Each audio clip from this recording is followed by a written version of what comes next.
Hello dear students, welcome back to GDC e tutor. बच्चों, आज के इस वीडियो में हम डिस्कस करने जा रहे हैं ह्यूमन एनाटॉमी एंड फिजियोलॉजी। इसके सेकंड पार्ट को पढ़ेंगे। ठीक है, जो सिलेबस है आपका Uttar Pradesh pharmacist NHM recruitment द्वारा जो पोस्ट आया हुआ है एलोपैथिक फार्मासिस्ट, उसका 25 इंपॉर्टेंट MCQs डिस्कस करेंगे विद प्रॉपर एक्सप्लेनेशन, उसे डिस्कस करने जा रहे हैं। ठीक है, आज के वीडियो का टॉपिक क्या क्या हो जाएगा? Muscular system, skeletal system, urinary system, endocrine system, ठीक है, ह्यूमन रिप्रोडक्शन से पढ़ेंगे, कार्डियोवास्कुलर सिस्टम पढ़ेंगे और लास्ट में पढ़ना है लिम्फेटिक सिस्टम। ठीक है, तो टोटल जो 25 क्वेश्चंस विद एक्सप्लेनेशन आ रहे हैं वो इन्हीं सब टॉपिक्स से आएंगे। चलिए स्टार्ट करते हैं। पहला क्वेश्चन स्टार्ट करते हैं। क्या आ रहा है स्क्रीन पर? The lymphatic system consist of all the following except. ठीक है, इनमें से कौन सा ऐसा पोर्शन है, कौन सा कंपोनेंट है जो लिम्फेटिक सिस्टम का पार्ट नहीं है?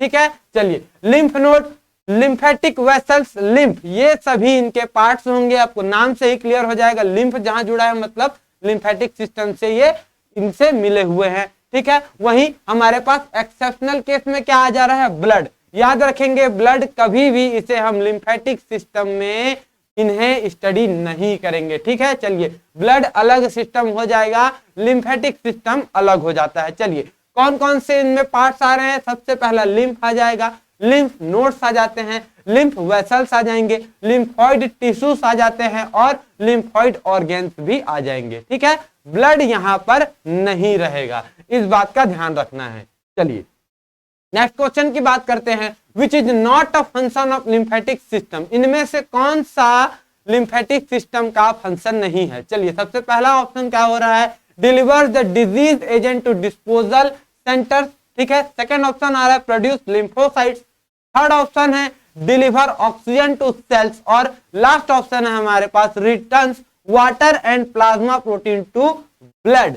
तो इसका आंसर हो जाएगा ऑप्शन सी। याद रखेंगे, कभी भी ये सेल की ओर ऑक्सीजन को ट्रांसफर नहीं करता है। ठीक है, चलिए कौन कौन से इनके फंक्शंस हो जाते हैं? तो सबसे पहले याद रखेंगे, इसे हम सेवरेज सिस्टम भी बोला जाता है। ठीक है, हमारे बॉडी का सेवरेज सिस्टम इसे बोला जाता है। इनका काम क्या रहेगा? टिश्यू फ्लूइड को क्या करेंगे? ये रिटर्न करते हैं। कहाँ रिटर्न करते हैं? ब्लड स्ट्रीम की ओर इन्हें रिटर्न करते हैं। ठीक, लिम्फोसाइट्स का फॉर्मेशन करते हैं। ठीक है, जितने भी हमारे डिजीज एजेंट हैं उन्हें डिस्पोजल सेंटर की ओर पहुंचाने का काम करते हैं, बट कभी भी ये ऑक्सीजन का ट्रांसपोर्ट नहीं करेंगे। इस बात का ध्यान रखना है, ऑक्सीजन का ट्रांसपोर्ट नहीं करेंगे। ऑक्सीजन का ट्रांसपोर्ट क्या करेगा? सिर्फ और सिर्फ ब्लड। याद रखना है, सिर्फ और सिर्फ ब्लड क्या करता है? ऑक्सीजन का ट्रांसपोर्ट करने का काम करता है। चलिए थर्ड क्वेश्चन पर आते हैं। विच sequence best describe the flow of lymph through the lymphatic system. ठीक है, लिम्फ का जो फ्लो हो रहा है, लिम्फ का जो सर्कुलेशन हो रहा है, उसके लिए इनमें से कौन सा सीक्वेंस सबसे सही अरेंज है? सबसे पहला आ रहा है ट्रंक से कैपिलरीज की ओर, कैपिलरीज से वेसल्स और लास्ट में आ रहा है डक्ट। ठीक है, second option duct, trunk, capillaries and last vessels. Third option आ रहा है capillaries, vessels, trunks and last में डक्ट और फोर्थ ऑप्शन है capillaries, trunk, vessels and duct. ठीक है, आंसर यहां पर क्या हो जाएगा? आंसर होगा हमारा सी, मतलब सबसे पहले कैपिलरीज की ओर जाएंगे, कैपिलरीज से वेसल्स की ओर, वेसल्स से ट्रंक और ट्रंक से लास्ट में हो जाते हैं हमारे पास डक्ट। देखिए सबसे पहले लिम्फेटिक्स कैपिलरी से क्या होंगे? ट्रांसफर होंगे, लिम्फेटिक कैपिलरी पर आएंगे, यहां से लिम्फेटिक वेसल्स की ओर जाएंगे, लिम्फेटिक वेसल्स आगे बढ़ के लिम्फेटिक नोड्स का फॉर्मेशन करते हैं और वो कहाँ रहेंगे? लिम्फेटिक वेसल्स में। वेसल्स जाकर मिलते हैं लिम्फेटिक ट्रंक में और लिम्फेटिक ट्रंक लास्ट में मिलेंगे हमारे पास कंडक्शन डक्ट के पास मिलेंगे और लास्ट में हमारे पास क्या हो जाएगा? सब क्लेविनल वेन। ठीक है, सब क्लेविन वेन रहेगा। ठीक है, चलिए क्लियर करेंगे, सीक्वेंस को याद रखना है आपको। ठीक है, चलिए नेक्स्ट बढ़ते हैं। फोर्थ ऑप्शन की बात करें, विच of the following is not the main function of lymph node. ठीक है, यहां हम लिम्फेटिक सिस्टम की बात नहीं, पर्टिकुलर लिम्फ नोड की बात कर रहे हैं। ठीक है, इनमें से कौन सा मैकेनिज्म लिम्फ नोड का नहीं है? सबसे पहला ऑप्शन आ रहा है फॉर्मिंग WBC यानी व्हाइट ब्लड सेल। ठीक है, फॉर्मिंग आरबीसी यानी red blood cell forming antibodies and destroying the bacteria. क्या हो जाएगा आपके पास आंसर? ऑप्शन बी सही होना चाहिए। ठीक है, कभी भी याद रखना लिम्फ नोड कभी भी रेड ब्लड सेल्स का फॉर्मेशन नहीं करते हैं। ठीक है, ये क्या करेंगे? WBC का लिम्फोसाइट्स इनका फॉर्मेशन करते हैं। ठीक है, और ऐसे एंटीजेंस का ये फॉर्मेशन करेंगे जो हमारे बैक्टीरिया या किसी पैथोजेन से इन्हें फाइट करने का, इन्हें न्यूट्रल करने का काम करते हैं। ठीक है, और साथ ही साथ क्या करते हैं? एंटीबॉडीज का भी फॉर्मेशन करते हैं। ठीक है, चलिए नेक्स्ट पढ़ते हैं। Which is the opening between right auricle and right ventricle cord? ठीक है, इनमें से कौन सा ऐसा वाल्व है जो कहां प्रेजेंट रहेगा? राइट ऑरिकल और राइट वेंट्रिकल के बीच में। आपका आंसर क्या हो जाना चाहिए? Tricuspid valve. चलिए एक्सप्लेनेशन देखते हैं।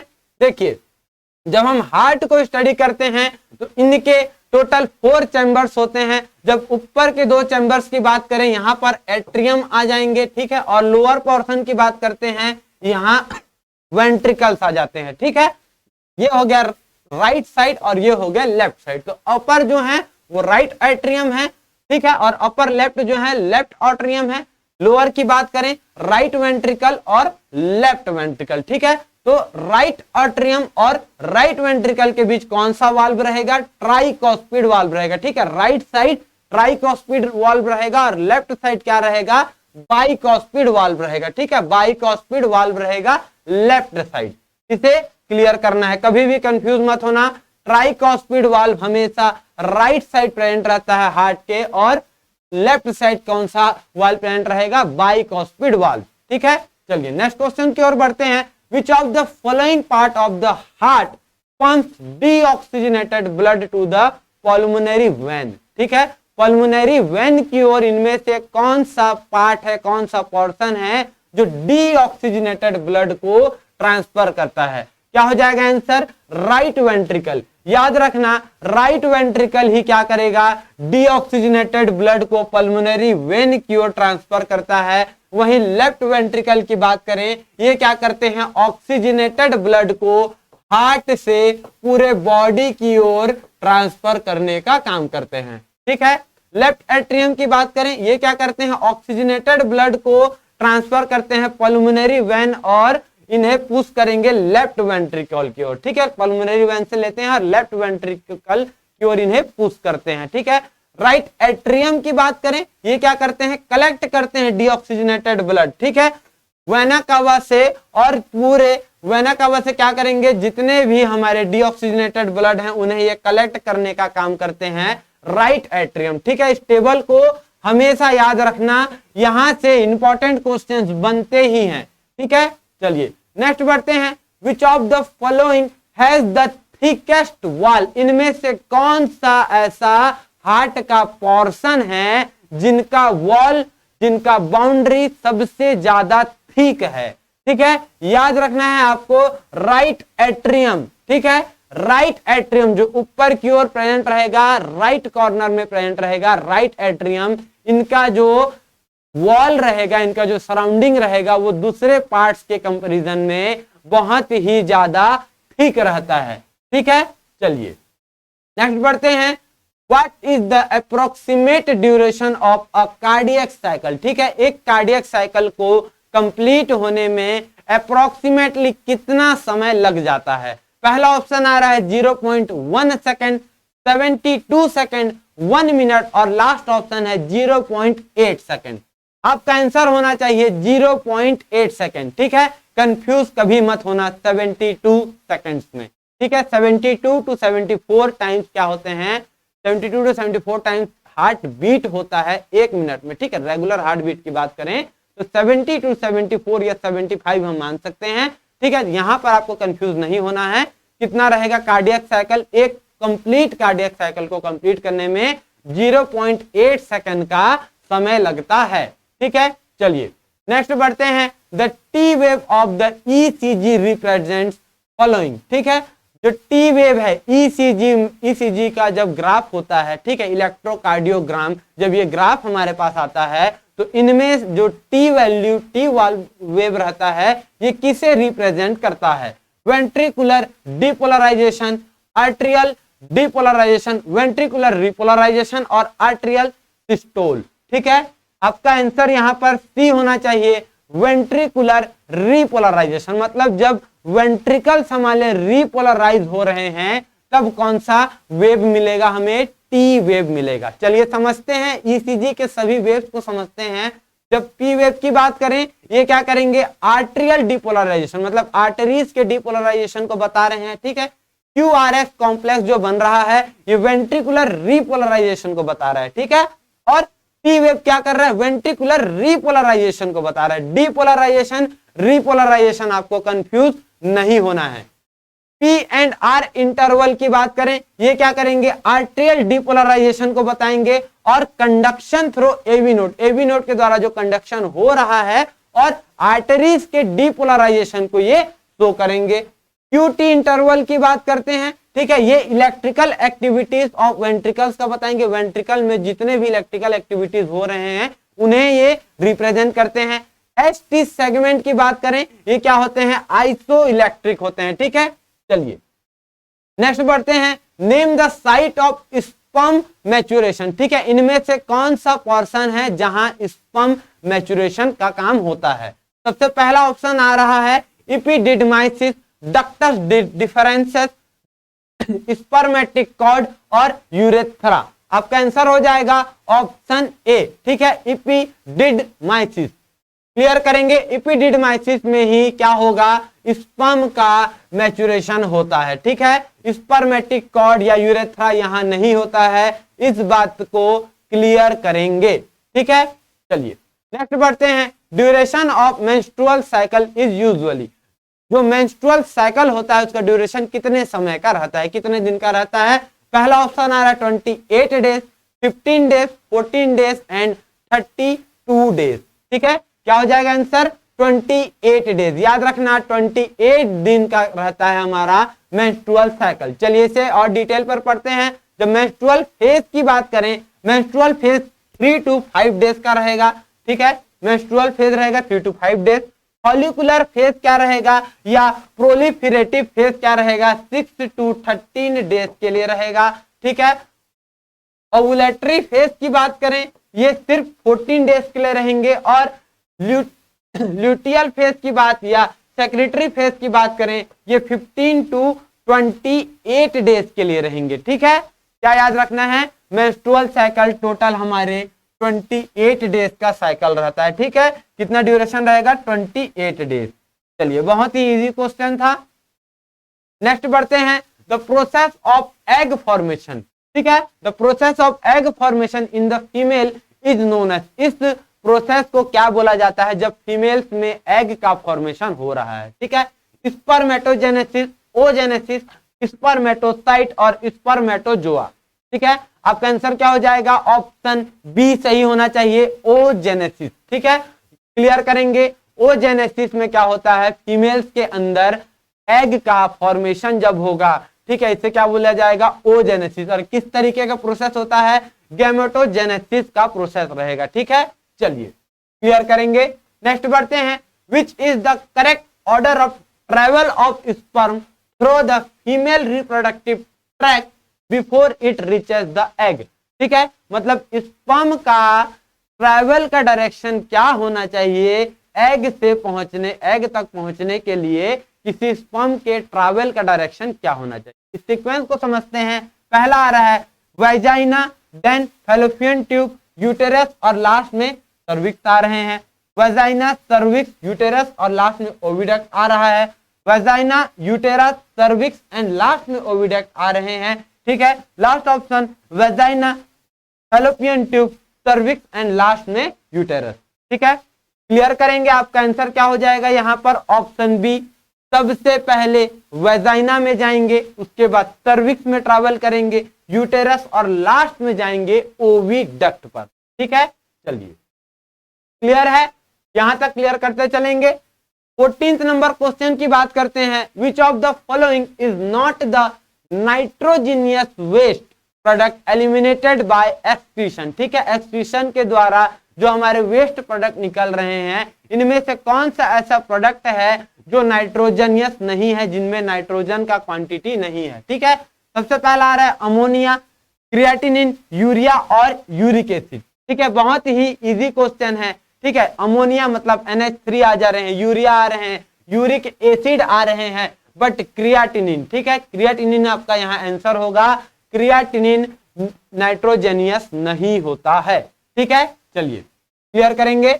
नेक्स्ट बढ़ते हैं, which structure of urinary system is triangular in shape. जब हम यूरिनरी सिस्टम को स्टडी करते हैं, इनका जब हम पैथोफिजियोलॉजी पढ़ते हैं, तो हमें देखने को मिलता है ट्रायंगुलर शेप्ड ऑर्गन हमें देखने को मिलता है। ये कौन सा है? ठीक है, यूरेटर है, यूरेथ्रा है, ब्लैडर या नेफ्रॉन। ठीक है, क्या हो जाएगा आपका आंसर? ब्लैडर। ठीक है, जो ब्लैडर होता है, यूरिनरी ब्लैडर होता है, इसका शेप आप देख सकते हैं ट्रायंगुलर शेप्ड है। ठीक है, वही किडनी की बात करते हैं, इनका शेप कैसा है? बीन्स की तरीके का इनका शेप है। ठीक है, क्लियर रखना है, ट्रायंगुलर शेप रहेंगे हमारे यूरिनरी ब्लैडर। चलिए नेक्स्ट क्वेश्चन की ओर बढ़ते हैं, which of the following is the end product of haemoglobin degradation. ठीक है, जब हीमोग्लोबिन का डिग्रेडेशन हो रहा है, लास्ट में कौन सा प्रोडक्ट हमें देखने को मिलेगा? पहला ऑप्शन है bilirubin, creatinine, uric acid and urea. ठीक है, चलिए आंसर क्या हो जाएगा आपका? बिलीरुबिन। ठीक है, बिलीरुबिन आंसर होना चाहिए। चलिए देखते हैं, बहुत सारे मेटाबॉलिक एसिड, बहुत सारे मेटाबॉलिक प्रोसेस देखते हैं और लास्ट में उनके कौन से एंड प्रोडक्ट बन रहे हैं। जब यूरिया की बात करते हैं, ये किन के एंड प्रोडक्ट रहेंगे? अमाइनो एसिड के मेटाबॉलिज्म पाथवे। ठीक है, जब अमाइनो एसिड का मेटाबॉलिज्म होगा, इनका एंड प्रोडक्ट बनेगा यूरिया। ठीक है, वही न्यूक्लिक एसिड के मेटाबॉलिज्म से एंड प्रोडक्ट बनता है यूरिक एसिड। ठीक है, क्रिएटिनिन कहां से बनेगा? जब मसल्स का मेटाबॉलिज्म हो रहा है और हमारे पास बिलीरुबिन आ रहा है लास्ट में, जो क्या होंगे? हीमोग्लोबिन के डिग्रेडेशन से लास्ट में जो एंड प्रोडक्ट बन रहे हैं वो हो जाएंगे बिलीरुबिन। ठीक है, तो बिलीरुबिन के साथ साथ इन तीनों ऑप्शंस को भी आपको याद रखना है, क्वेश्चंस कहीं से भी आ सकते हैं। चलिए नेक्स्ट बढ़ते हैं, which test is used for detection of glucose in urine. ठीक है, अगर कोई पेशेंट है, उनमें जब हम उनका यूरिन सैंपल लिए हैं, तो हम किस टेस्ट को लगाकर, किस टेस्ट के द्वारा हम जान सकते हैं इनमें ग्लूकोज प्रेजेंट है या एब्सेंट? पहला टेस्ट आ रहा है बेनेडिक्ट टेस्ट, सेकंड बेंजीडिन, बाईयूरेट टेस्ट और रोथेरा टेस्ट। क्या हो जाएगा आपका आंसर? Benedict test. ठीक है, चलिए बेनेडिक्ट टेस्ट से हम क्या कर सकते हैं? किसी भी सैंपल में ग्लूकोज के प्रेजेंस को हम देख सकते हैं। किस तरीके से इसे ऑपरेट किया जाएगा? सबसे पहले जो हमारा सैंपल रहेगा, ठीक है, जो हमारा सैंपल है, इस सैंपल के साथ हम क्या करेंगे? बेनेडिक्ट रिएजेंट का यूज करेंगे। इनका कंपोजिशन क्या होता है? कॉपर सल्फेट रहेगा, सोडियम सिट्रेट रहेगा, सोडियम कार्बोनेट का सॉल्यूशन रहेगा। जब इसे हम इनके साथ, सैंपल के साथ मिक्स करते हैं, अच्छे तरीके से मिक्स करने के बाद इन्हें क्या करेंगे? बॉयल करेंगे। ठीक है, 2 मिनट के लिए हम इसे क्या करेंगे? बॉयल करेंगे। और बॉयल करने के बाद जब हमें ग्रीन, येलो या रेड प्रेसिपिटेशन अगर देखने को मिलता है इस सॉल्यूशन का, तब हम कंफर्म कर लेंगे कि इस सैंपल में ग्लूकोज प्रेजेंट है। ठीक है, क्लियर रखेंगे, बेनेडिक्ट रिएजेंट को क्लियर करेंगे। इनके कंपोजिशंस भी आपके लिए इंपॉर्टेंट क्वेश्चंस बन सकते हैं।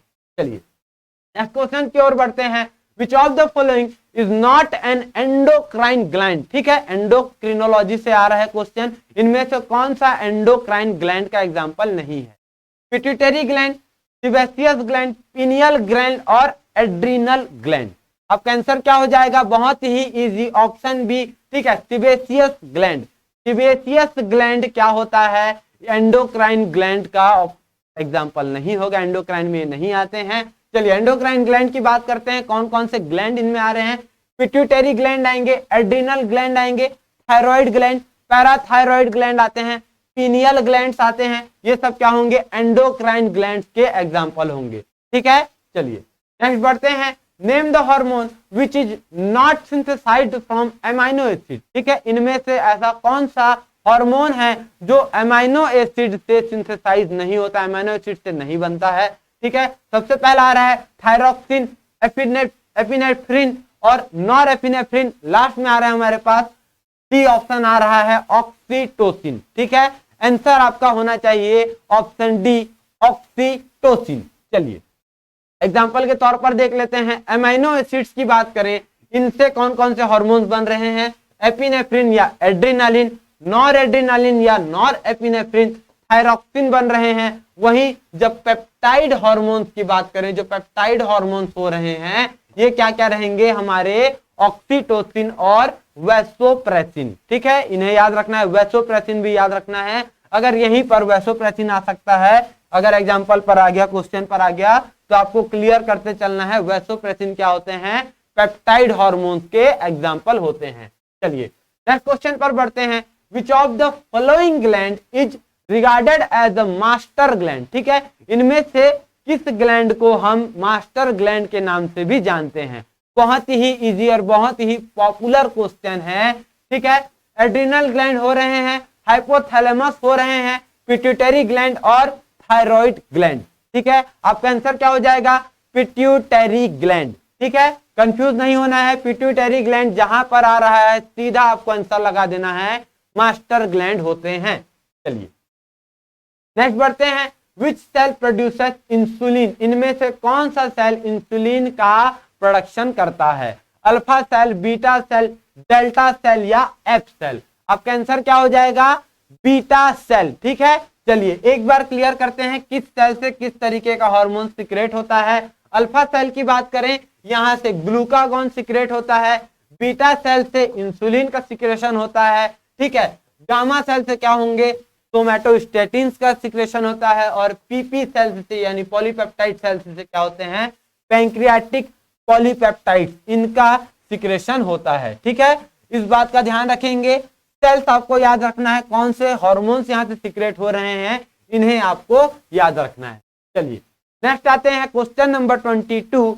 Which of this is not a characteristic of cardiac muscles? ठीक है, कार्डियक मसल्स किस तरीके का कैरेक्टरिस्टिक शो करते हैं और इनमें से कौन सा आपके लिए एक्सेप्शनल केस हो रहा है?